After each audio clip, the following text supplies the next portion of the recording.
Hello, I'm going to start my video and I have my audience again tonight with me. Just letting you know, here they are.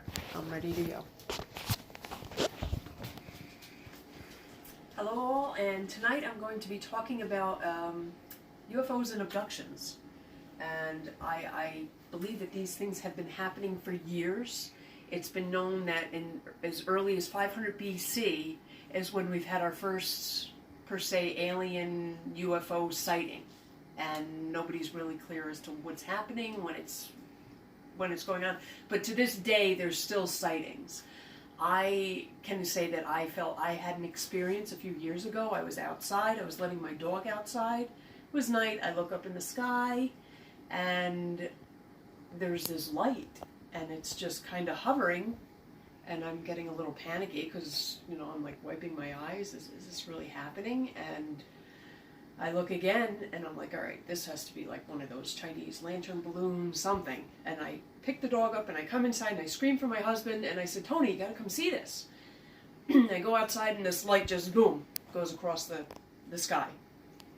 Now, I have to say, we are in Stewart Airport's flight plan, so who knows what they have out there as far as aircrafts and what's going on, you know, as far as our space programs.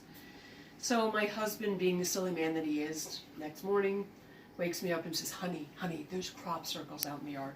Haha. He thinks he's funny. So anyway, going on about that.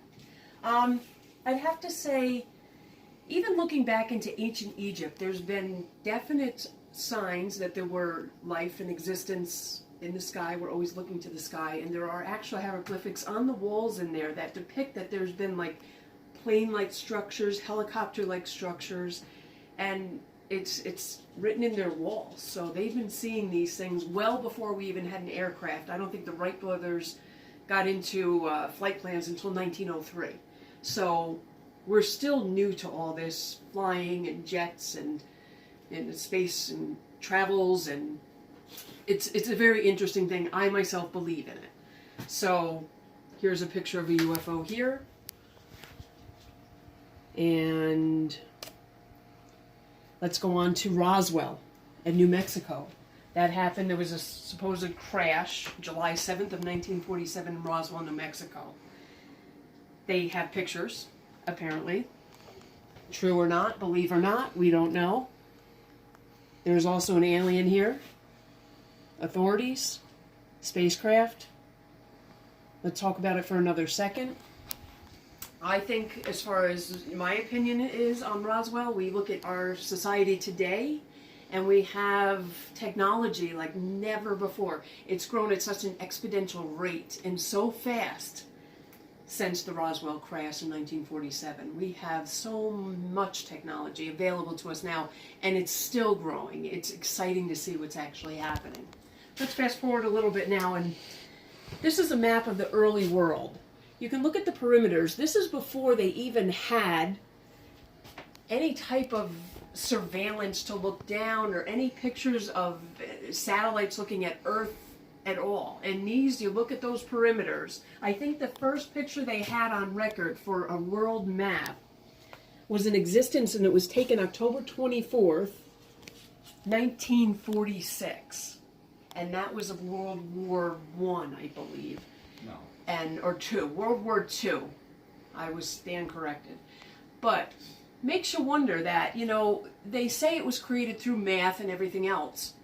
But if those people traveled all through the world, Antarctica to Asia and in the Americas, it would take a lifetime to get all that information to us. So it makes me wonder, they must have had something up there somewhere in space that definitely, maybe there's a parallel universe out there that we're just experiencing, and there's like things we don't know yet, or our brain hasn't even seen yet. So, that being said, I believe that there are also alien abductions happening in this world. I believe people talk about their abductions. I've seen things where they actually go under hypnosis to talk about their experiences about being abducted. I think that there's world leaders that are unaware that they've been abducted. And I think that there's proof that this is happening. These here, right here, are supposed organisms that I believe are true. They're harvesting right now. Now, I believe that there's a certain leader that has no idea that he's actually been abducted. Here's our host. The organism that I explained before has been now living on his head. I believe it's true that it has penetrated through his brain, or what was left of it. And this is the organism. I want to show you here too. This is where the site we believe the organism entered, right back here. It's kind of empty, really, if you look at it. Trying to get away, because I don't think the organism wants to be associated with that either. My opinion solely. And,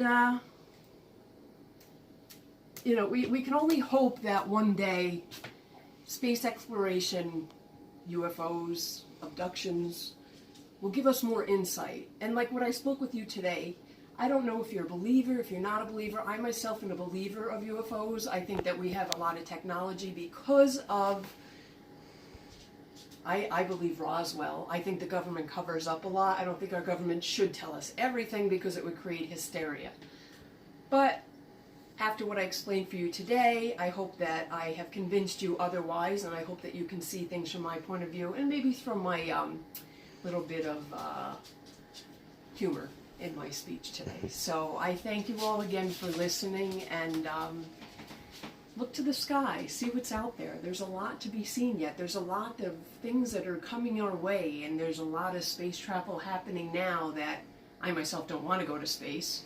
Not sure that I really want to meet an alien either, but I believe that they're out there, and I feel that they could even be here now, and we just don't know it. So definitely something to think about, I think, tonight. And again, I thank you again, and I just want to show you that, again, my audience is still here. All happy and smiles. Thanks again.